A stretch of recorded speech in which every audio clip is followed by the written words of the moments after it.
बदायूं में शादी के कुछ दिन बाद दुल्हन फरार हो गई। ससुराल पक्ष को खाने में नशीला पदार्थ देकर बेहोश किया। रात में ही प्रेमी के साथ फरार हुई दुल्हन। कैश और जेवरात लेकर फरार हुई दुल्हन।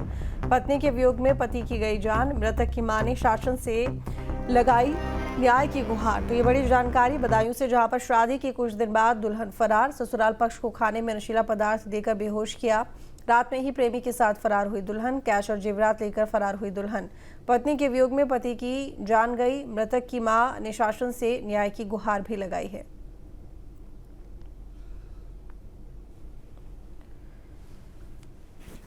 पहले शादी हुई थी सर, उसके बाद इसकी बीवी चली गई। तब से इसने अपने ससुराल फोन पे उन लोगों ने इसके लिए बहुत बहुत धमकियाँ दी सर।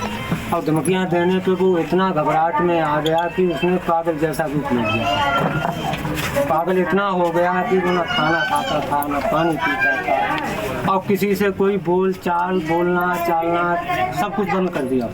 पुलिस ने कोई साफ कार्रवाई नहीं की। पुलिस हमारे यहाँ मौका मुआयना करने के बाद कोई कार्रवाई ही नहीं की। क्या नहीं वो क्या खिला के गई, क्या नहीं खिला के गई, ये इतना मुझे नहीं पता। और मैंने जब अपनी नंद को उठाया तो वो इस स्थिति में नहीं थी जो अपने बल पे खड़ी हो जाती। तो मेरी नंद ने खड़े होकर बोला कि देखो ऐसे ऐसे बात हैगी। तो मेरी नंद ने फिर सारे बक्से चेक करे। दोनों बक्से हुए टूटे हुए थे, सारा सामान बिखरा हुआ पड़ा हुआ था। पर वो भांजे की बहू घर पे नहीं। जनपद बदायूं के दातागंज में हैं और दातागंज कस्बे के उस मोहल्ले में पहुंचे हैं जहां कुछ दिन पहले ही एक व्यक्ति की शादी हुई थी और उस युवक की जो पत्नी थी उसके कुछ दिन बाद के उसे छोड़कर चली गई, यानी कि अपने प्रेमी के साथ नकदी और जेवरात समेत फरार हो गई। हालांकि हम उस घर पे पहुंच चुके हैं और उस घटना के ठीक एक सप्ताह के अंदर ही उस युवक की मौत हो जाती है। हालांकि परिजनों ने गंभीर आरोप लगाए हैं कि पुलिस ने इस दौरान उनकी कोई कार्रवाई नहीं की। परिजनों ने ये भी बताया कि लगातार उनके परिवार और उस युवक जिसका नाम रमेश था, रमेश की शादी हुई थी और रमेश को लगातार उसके ससुरालियों के द्वारा धमकाया जा रहा था, लगातार दबाव बनाया जा रहा था कि वो कहीं से भी उनकी बेटी को ला कर दे। ये रमेश का घर है और आज यहाँ उनके मोहल्ले के तमाम लोग हैं। पूरे घर में गम का माहौल है, मातम पसरा हुआ है। परिवार का ये भी आरोप है कि मानसी है, यानी कि रमेश की पत्नी, और उसने खाने में कुछ नशीली चीज़ें मिलाई और पूरा घर बेहोश हो गया। रात के 10-11 बजे के समय पड़ोस की रहने वाली जो रिश्ते में रमेश की मामी लगती है, उन्होंने इनका घर देखा और इस दौरान उन्होंने देखा कि पूरा घर खुला हुआ है। जब अंदर जाके देखा तो सब लोग बेहोश पड़े थे।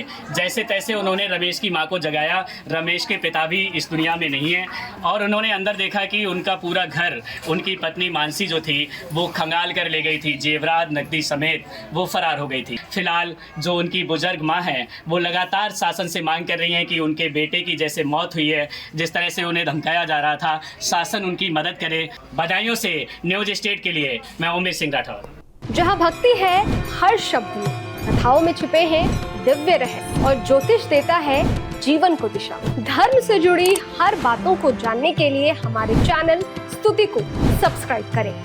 चैनल पर जाने के लिए इस लिंक पर क्लिक करें।